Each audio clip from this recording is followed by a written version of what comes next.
Welcome to Almost Awakened. I'm your host, Bill Reel. We explore human development here, spirituality, psychedelics, sexuality, and more. Our aim? Equipping you with tools for a fulfilling post-religious life. This is Almost Awakened. Welcome, folks, to another episode of the Almost Awakened podcast. I'm your host, Bill Reel. Grateful for the chance to be with you today. I recently have been posting some relationship data science research on my Facebook page, and a few of the followers said, Bill, we'd love it if you presented what you've been finding. I was married for 26 years. I'm separated from my ex-partner, and in the time away, I have done a ton of reading, thinking, listening with research and science and data on what makes a healthy relationship, what it takes for both people to be able to do. And I'm going to share that with you today. And so, folks, I hope that you enjoy this. I think this is very enlightening.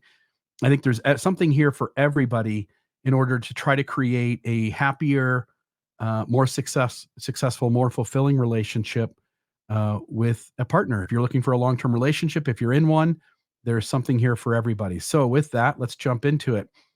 So creating a fulfilling romantic relationship, we'll jump right into the first slide.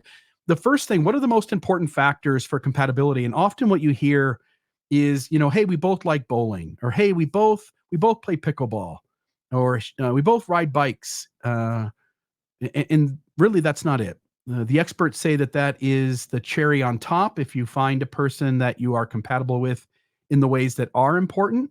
And it's a cherry on top if you both like the same sorts of activities. But really, that sort of overlap on both enjoying an activity is not what makes or breaks a relationship.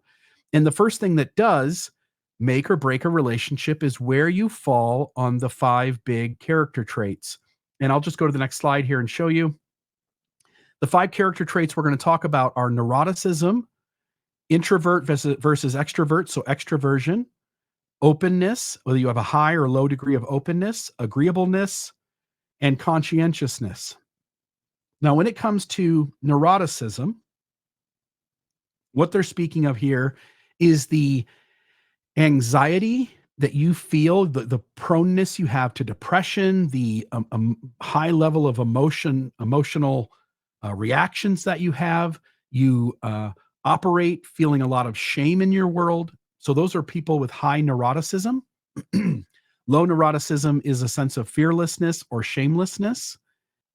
And you can have 2 people low in neuroticism, and that in that particular area, they will be compatible.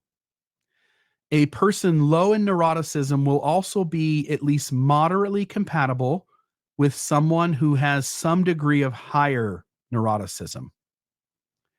If both people have a high degree of neuroticism, the relationship will not only struggle, it will almost certainly fail. And when I say fail, I don't necessarily mean end in divorce. I simply mean what people would self-report a unfulfilling, unhappy relationship. When it comes to extrovert or introvert, it is going to work out better if both people are sort of the same. Now, some of us are both. Like I can be an introvert and an extrovert in certain ways. And that sort of ability to be a chameleon and do both, I think makes for room that the other partner can sort of be anything and you'll sort of adapt to that. For instance, if I have a partner who wants to stay inside all the time and watch TV, great. If I have a partner that wants to go out all the time and do things and go to a concert, go to a play, go out to dinner, go do some, go have some adventure, I can do that too. And what you can't have is 2 people who are extreme opposites here. So someone who is very low on the extroversion scale and someone who's very high on the extroversion scale. The next one is openness. So whether somebody is curious, always trying to learn things, always open to new stuff, always thinking outside the box and welcoming new ideas, willing to sort of encounter new experiences. And then the other person is really low on the openness scale. They're very inflexible and very closed-minded. Two people on extremes here are going to have a hard time. And I would also suggest that two people with really low openness who disagree about things are going to have a hard time. In the agreeableness, folks high in agreeableness will be they have a submissiveness to them. They're very agreeable. They're just going to do whatever the other person wants to. They're very selfless. They're going to go ahead and take the hits all the time to make sure the other person's happy. They're very gullible. They can be fooled all the time. And people who are very low in agreeableness, they can be deceitful, manipulative, callousness. But what you're looking for, hopefully, are two people that are somewhere in the middle. And if not in the middle, if one is just a little high and the other one's just a little low, so they sort of balance each other out and sort of fill in each other's blind spots. So that if both people aren't gullible, but one person has the ability to go like, hey, my brain tells me that we're in the middle of getting tricked here. Let's pay attention to that, And again, we'll get into communication later. All of these things need to be done in a healthy, responsible way in terms of disagreement or differences between us. But what doesn't work here would be two people in low agreeableness or someone in really high agreeableness and somebody in really low agreeableness. Now you've got conscientiousness. So this is how orderly they are, perfectionism, workaholic, how tidy they keep their house. And then in low conscientiousness, very distracted easily, very irresponsible, very rash. Again, two people in high conscientiousness who are very close might do okay. If somebody is really conscientious and somebody is just a little bit on the high end of conscientious, the very high conscientious person is going to notice that their house is a mess before the other person does, even though they're on the upper side of conscientiousness, but not extremely high. Hence, the first person is going to be constantly recognizing that the house needs clean, and they're going to be the ones who sort of have to remind the household or remind the other person to help out with the house, and they'll be frustrated much more often. So if you're not really close to this and doing sort of the same thing, like you both sort of notice the house being messy at about the same time, and sort of one takes the lead one time and one takes the lead the other, you'll run into issues. But even worse would be somebody of high conscientiousness tethered to somebody who is very low conscientiousness, and that is a disaster waiting to happen. Two people with low conscientiousness probably have no problem getting along in that particular area. So that was a big deal. And this was sort of new to me. I knew about these traits. We had done an Almost Awakened episode talking about them before, me and Britt Hartley, but not to the degree of talking about how it is helps us or hurts us in a relationship. Okay, important factors for a successful relationship. These are really important. If you want to have a healthy relationship, if you want to have a fulfilling and successful relationship, you need to have these things. Number one, there absolutely must be attraction. And by the way, when I say absolute, I don't mean like there's no one out in the world who's doing it without that thing, but rather the statistical significance is so extreme that we probably should just wrap our heads around the fact that it absolutely needs to be this way. So there absolutely needs to be attraction. There absolutely must be trust. There absolutely must be a process for healthy negotiation. We have to create adventure. And I love this phrase, positive drama. Positive drama. You have to have drama in a relationship. And we'll see that as we get into Gottmans Ratio. Positive drama is that there's always something happening, always some disruptive thing going on, but it's not disruptive to the negative of the relationship. It's disruptive to the positive. So for instance, you surprise your partner with tickets to the play tonight. You have disrupted their routine, but you have done it in a positive way. And then number 5, you have to develop emotional intimacy. By the way, this podcast is not going to be the place to delve into the dirty on any one of these things. These are the things you're going to have to go off and read or listen to 30 hours of content somewhere. Read a book, watch a podcast, listen to Esther Perel and Where Does She Begin in the therapy session. You have to do something where you dive into any one of these topics and learn how to be more effective at them. What I'm hoping to do today is one, to show you some things you've never sort of thought about before and to sort of get you to go, oh, well, I'd like to have a healthy, fulfilling relationship. And if that's the case, these are the things that science, data, research say are at the heart of it. And these are the places that I'm weak. So this is where I'm going to go off and try to learn things. All right. Next, you must, let me go back one just to make sure. Yep. So attraction, trust, healthy negotiation, adventure and positive drama, and emotional intimacy. Next, you must respond to bids for emotional intimacy. In healthy relationships, individuals make bids for connection, which are attempts to engage and connect with their partner. For example, your partner points out the window and says, "Hey, there's a really cool red bird outside." Now, as the partner, you can respond in one of three ways. One, you can turn towards your partner. "Oh, let me see. Oh, you're right. That bird is really cool looking." You can turn away, okay, and not look up when you say it, sort of like, "Oh, interesting, whatever. I'm busy." Or you can turn against. "Can't you see that I'm busy? Can you please leave me alone?" And here's another example. Bid for connection. "I gave that presentation today. I was so nervous." Turning towards. "Oh, really? Tell me about it. How did it go?" Turning away. Okay." Turning against. "Whatever. Can't you see I'm working?" And this is a big deal. In every relationship, every romantic, long-term relationship we're in, our partner and we towards them, our partner is making bids for emotional intimacy. And you have to meet these bids. And if you don't, what happens, and if you do, what happens are so significant. If you take nothing else away from this presentation today, this might be the most important point. Here's why. John Gottman, huge relationship expert, researcher. If you have any doubts about who John Gottman is, please look him up. This guy is at the forefront of relationship studies, written numerous books. Him and his wife are both experts in this field. John Gottman, relationship researcher and author, discovered that in relationships that ended in divorce in the first 6 years, 33% of bids had the couple turning towards each other. In other words, the partners 67% of the time were turning away or against.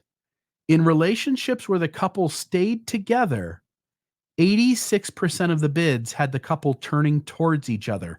He remarked that this was the greatest discrepancy he had seen in all of his research, that when there was success and then there was failure, this divide was so enormous. If you return with positivity the bids that your partner makes to you for connection, your chances of having a successful, happy, fulfilling relationship versus not, or getting divorced as kind of the extreme of that, it's such a wide divide. And so please return towards turn towards your partner when they make bids for connection. If you need connection, ask your partner if you can have a minute of their time, is one example. But for the other person on the other side of the relationship, you must respond to your partner's bids for connection the far majority of the time. Again, successful relationships, 85% of the time or higher. So that's a big deal. Okay. Motivations for a successful long-term relationship. Jordan Peterson said this. He said, "You are going to tether yourself to a person." He uses the word handcuff. I think no one's ever handcuffed in a relationship. Some relationships are toxic. Some relationships are abusive. I don't want anyone to feel like they're handcuffed to another person in those situations. Outside of those situations, The person is a relatively good human being who is putting in the relative amount of work to make for a good relationship or better. Keep in mind when you connect with somebody in a long-term relationship, you decide to get married, for instance, you are going to tether yourself to a person and you have to be honest about everything. If you want the sort of emotional intimacy and vulnerability that makes a healthy, successful, enjoyable, fulfilling long-term relationship, you are going to need to tether yourself to a person. You are pledging some extreme amount of loyalty and you're agreeing to be honest about everything. Next, you need significant overlap in values. Whatever your top 10 values are, whatever your top 5 values are, you need the person that you align with to have alignment in your values. Number 3, you need to find psychological safety. This partner that's sitting across from you that you're going to form a long-term relationship, you have to have a high degree of psychological safety. And then lastly, you need someone to contend with. And I'll get to that here in just a moment, why that is. But you need someone to sort of battle with at times. You need someone to disagree with, but it has to be done in such a way that you maintain psychological safety and you feel loyalty from them, even in the space of being honest about everything. So these are big deals. All right. So on this slide, this is where we talk about contending with each other. So in regards to Gottmans ratio, a lot of folks have heard that. I did an interview early in the Mormon Discussion podcast where I interviewed a gentleman who was trying to show, and I think he did successfully, show that Gottmans ratio, at least in part, explains why some people stay in what many would consider an unhealthy, high-demand fundamentalist religion, and why some people leave. If some folks are having, by and far, mostly positive experiences and very few negative interactions, then they will see the relationship as a positive relationship. So Gottman's ratio of 5-to-1, most people have heard that, refers to the balance between positive and negative interactions in a relationship during conflict. According to relationship researchers John Gottman, for every negative interaction, a stable and happy marriage should have 5 or more positive interactions. But also, according to Gottman, one must stay below 12. So it must be 11 or below. So 11, I actually have that worded sort of wrong. It should be 11 or below. One must stay at 11 or below positive interactions for every negative interaction. In other words, if for every negative interaction you have with your partner, there are 17 positive interactions. You are so accommodating. You are so agreeable. You are so adaptable. In every instance where that person has the potential to bump into you, you simply show up, making that the most pleasant experience in the world for them. You will end up divorced. You must have a relationship where you also contend with each other. If you have more than 11 positive interactions to every one negative, there isn't enough challenge in the relationship. The person will see you as too boring. They will step away from the relationship because you're not challenging enough to them. Okay, a couple tips for success that I picked up along the way. 1 date night a week is mandatory. 2 date nights a week is preferred. Successful, healthy, fulfilling relationships have at least 1 date night a week, and 2 skews the potential much more in your favor if you have 2 date nights a week. Next, every couple should have an administrative meeting each week, a 90-minute meeting each week to hash out the administrative side of their lives. Here's what I have going on at work. Here are my doctor appointments this week. Here's how I need help with the kids. Here's what I've got going on that's weighing on me. Here's what I've got going on that I'm worried about. Here's the things that I'm really proud of and I think will be a huge success this week. And the two of you need to coordinate in such a way that you both walk away from the meeting being caught up in each other's lives away from the parts that you see. And so there needs to be this meeting where you sort of catch the other person up on what's going on in your life so that they can stay tethered to you side by side with you as you're going through life together. And this 90-minute meeting each week is a big part of having a highly successful, fulfilling relationship. So there's that. Next, folks get into gridlock. This happens. You both have an opinion about something. Both of you think your opinion is important. You can't quite navigate the repercussions of being in disagreement on this thing. You have this conflict that you don't know how to quite resolve, and so you got to figure out, this isn't like a giant fight where you're screaming and yelling at each other. It certainly can be, and we'll talk about that in a moment. This is just where the two of you aren't able to smooth out some parts of your life because you both think differently about something. For example, one of you wants to have 7 kids and the other one of you wants to have 1 or less.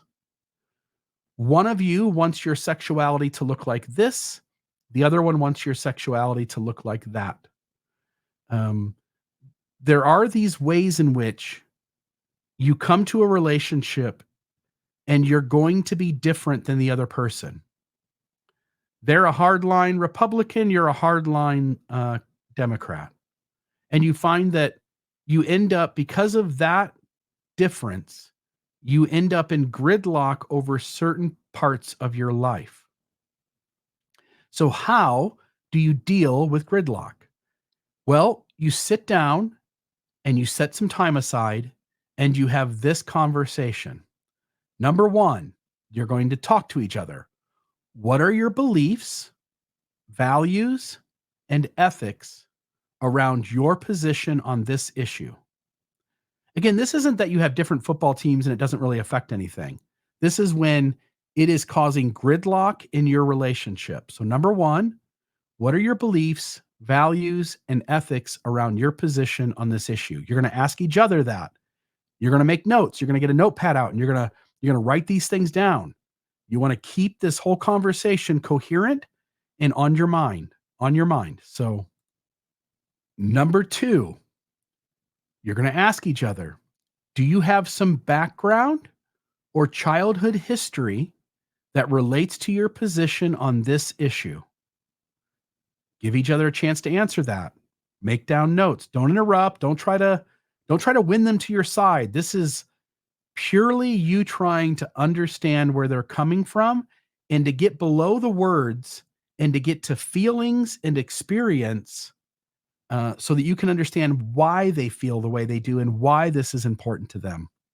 So again, number 2, do you have some background or childhood history that relates to your position on this issue? Number 3, why is this issue so important to you? Give each other a chance to answer. Make notes. Number 4, how do you feel about your position here? Okay, maybe it's how important this position is to them. Maybe they have some story they're going to tell you about their past and how it's really important for them to show up this way. Uh, Again, it's not about you doing anything other than giving each other the space to hear their perspective and to allow room for you to gain understanding. Number 5, what is your ideal dream here? What is your ideal dream here? What do you wish would happen in this situation moving forward with the two of us feeling the way that we do? What's your ideal dream here? What is your life purpose or a goal connected to this issue? Then, maybe for the first time, maybe you're trying again, try again to compromise after knowing all these things about both sides. And then I think the mind-blowing data point here, you got to keep this in mind in this process. 69% of problems in a relationship are not solvable. They are perpetual problems. They will stay with your relationship forever. So the goal here is not to change each other's mind. That's not happening. 7 out of 10 times, that problem is going to be with this relationship forever. What you're trying to do, though, is you're trying to create a way to talk about your differences in a way that is respectful and honors the other person and their perspective, their life experience, so that you can get through these conversations without hurting each other, that you show respect and love and compassion and understanding, and you get to know each other better. Because you can come out of this a winner, even though you don't actually get to fix the problem. So you can try to compromise, try to figure out ways to adjust to this, but know that 7 out of 10 times, when these moments of gridlock, you won't fix the issue that has you gridlocked. You just won't be gridlocked anymore. If that makes sense. Another, steps to addressing a regrettable action. So uh, you feel a lot of anxiety, you feel a lot of fear, you feel a lot of anger, and you not only overreact, but you cause pain, you hurt somebody, you've caused damage to your relationship. How do you address a regrettable action, an unhealthy reaction, or something that you did that you regret having done? Number one, state the emotion you had during the regrettable incident. Uh, hey, honey, when that thing happened an hour ago and I blew up, I just want to start by saying first, I felt a lot of fear. Okay. So there's the emotion. Number two, each person, both sides, each person has the chance to describe their point of view of what happened, and the other person takes notes and at the end summarizes the what that they heard and then validates something that that other person said. So the other person's telling you, well, when you came into the room, I asked you about this and you bit my head off and da da da da da, right? And rather than you going, no, I didn't, no, instead of combating them back, you're going to listen. You're going to take notes. You're going to get to the end and you're going to validate, hey, I can see why it's reasonable that your feelings were hurt and you got upset when I said XYZ. Number three, ask yourself, did I get triggered and feel things that are rooted in the past? State clearly what feeling got triggered and where that started in the past. Number four, share state of mind, what you regret, and apologizing. State of mind is uh, here's what was going on then.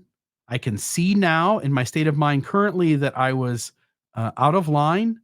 I regret having raised my voice at you, and I'm deeply sorry and want to apologize for my actions. Number five, each person shares one thing that they can do differently and one thing that they would like their partner to do differently. Next, how to confront one's own unhealthy reactions. So you and your partner fight, you realize it, you both have taken a little bit of distance here to sort of process things. When you come back to the moment, if you're self-aware enough to go, man, I fucked up, then the way you own it is by one, compassionately witnessing the pain from their perspective and appreciate how much they were hurt. Number two, sincerely express empathy for that pain and your role in creating it, no matter how inadvertent. And number three, what steps you will take to ensure that it doesn't happen again. Okay. Compassionately witness their pain and appreciate how much they were hurt from their perspective. Two, sincerely express empathy for that pain and your role in creating it, no matter how inadvertent. Number three, what steps will you take to ensure that it doesn't happen again? That is how a thorough apology takes place. And I just want to note, when you step up to the plate with each other to name what your feelings are, you got to get this sort of accurate. Now there's the immediate feeling. I'm feeling jealousy. Initially we go like jealousy is has a more general feeling, which is fear, but not really. Jealousy is tied to being threatened, and being threatened is tied to anger. And so getting really clear on our feelings is a big deal.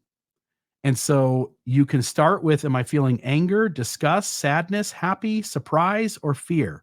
Well, I'm feeling sad. Okay. Is my sadness a sense of guilty, feeling abandoned, despair, depressed, lonely, or bored? Well, it's feeling depressed. So am I feeling inferior or am I feeling empty? Well, I'm feeling empty. And the emotion wheel will help you really pinpoint exact feelings that are going on inside of you. And if you don't see your feeling on the edges when you get all the way out in the fan, go look around and see where you find it. But try to be as accurate and as vulnerable about your feelings as you can be. Next, handling emotions and anxiety of others. So this is important. When your partner shows up with neuroticism, they are having anxiety, they are putting that anxiety on you. They come to you with all of this wound up stuff going on, and they sort of are pulling you into their neuroticism. And now that's going to simply sort of add up and create another problem. Instead, the approach you're going to take is, I'm not going to catch their crazy ball. So they're going to throw their crazy ball at me and I'm not going to catch it. Instead, I'm going to say, I'm sorry. And how you're feeling is important to me. How can I help? So you're not getting dragged into the situation. You're helping to pull them out of the situation. And if otherwise, you're both going to be in a crazy place. And we all have neuroticism, by the way. And I don't mean any particular half of a relationship is crazy, rather that all of us bring to certain moments neurotic reactions, neurotic behaviors, and we all have a little crazy in us. And when I am overwhelmed with my neuroticism and I show up to my partner frantic, hysterical, emotional, and I'm doing things that, again, I don't really see it in the moment, but somebody on the outside can see that I'm beginning to try to drag my partner into it. Their response is, I'm not going to catch your crazy ball. Instead, I'm sorry. Your feelings are important to me. How can I help? How to achieve a fulfilling sex life. Here's the things they say make for a happy, successful, fulfilling, enjoyable sex life. Number one, say I love you every day. Number two, compliments. Tell the other person how amazing they are. Number three, romantic gifts. Number four, cuddling. For those who didn't cuddle, only 4% of people reported having a good sex life. And lastly, a 6-second kiss or a 30-second hug releases oxytocin. And they said, like, don't just do a lame kiss. They said, passionately kiss your partner every day. So saying I love you every day, compliments, romantic gestures or gifts, cuddling is crucial, and a 6-second kiss or a 30-second hug every day to let that person know that they're meaningful to you. Also, you have to be able to discuss your sex life. Sorry, it says you sex life. It should say your. You have to be able to discuss your sex life. Being able to talk about sex is one of the most highly correlating factors to long-term sexual satisfaction, relationship satisfaction, and maintaining desire over time. It's more important than the amount of sex you have. and it's more important than liking the same things sexually. You have to be able to talk about sex. Okay? Romantic gestures. Back here, we said romantic gifts, romantic gestures. Those all go in the same category.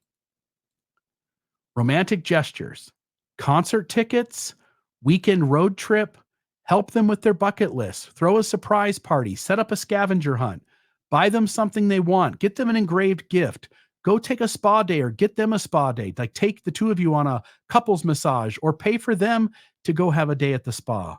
Take a class together, bring them a favorite drink, write down 100 things I love about you, cook for them, help them with their household responsibilities, tell them how you feel about them. Buy them their favorite dessert, buy them flowers, ask them about their day, frame a picture of the both of you, send them a letter. These are all important things. These are all different kinds of gestures. Don't do the same one every time. Mix it up. If you really want to create a magical relationship, you're going to have to do magical things. If you want a Nicholas Sparks kind of relationship, you have to do Nicholas Sparks kind of things. All right. And now on to this slide. Arthur Aaron. In 1997, a study at the State University of New York at Stony Brook, psychologist Arthur Aaron explored whether intimacy between two perfect strangers could be accelerated. What he came up with are the following 36 questions that lead to love. Since Aaron created the quiz, he's even seen it rekindle romance in long-term relationships. When you're in a romantic relationship, there's an intense excitement, but then you grow used to each other, Aaron told Berkeley News. If you do something new and challenging that reminds you of how exciting it can be to be with your partner, it makes your relationship better. That's right. You could fall in love or fall back in love by asking and answering these questions. They even work if you're simply trying to be more romantic with your partner. They say it should take about 45 minutes to get through these 36 questions, with each becoming increasingly personal and intense. And it says something about looking for something lighter. You can try something else, but it said about 45 minutes. I find this conversation takes significantly longer than that for me. I'm often with the person I'm talking to, often going off into different sort of trailheads and down various trails that sort of have to do with that question, but it's a much more encompassing conversation. And so give yourself plenty of time. Don't feel rushed. Take your time through these, but they're the 36 questions. I am going to put them up on the screen. There is set number 1. And so there's those 12. Then there is set number 2. And these are meant to be asked in order. So set 1 through 12. Then when you've got all 12 of those done, you move on to set 2, 1 through 12. You can go ahead and pause the video. You can take a screenshot of those. You can capture the screen on your desktop and send it to your printer. But please, these 36 questions. And then here is set 3, 1 through 12. And so there are all of those. All right. So those 36 questions, and they make for a very vibrant, deep conversation with the person that you're talking to. Now, finally, finishing up some strange facts around relationships. Number 1, if your parents are divorced and you're divorced, you will live an average of 8 years shorter in your life. Your lifespan will be 8 years shorter than people who were not divorced and their parents were not divorced. Men who kiss their spouse goodbye when they leave for work live 4 years longer on average. And that may have to do with the kissing itself. It may have to do with the kind of relationship you have, that you kiss your wife, kiss your husband goodbye every day when you leave for work.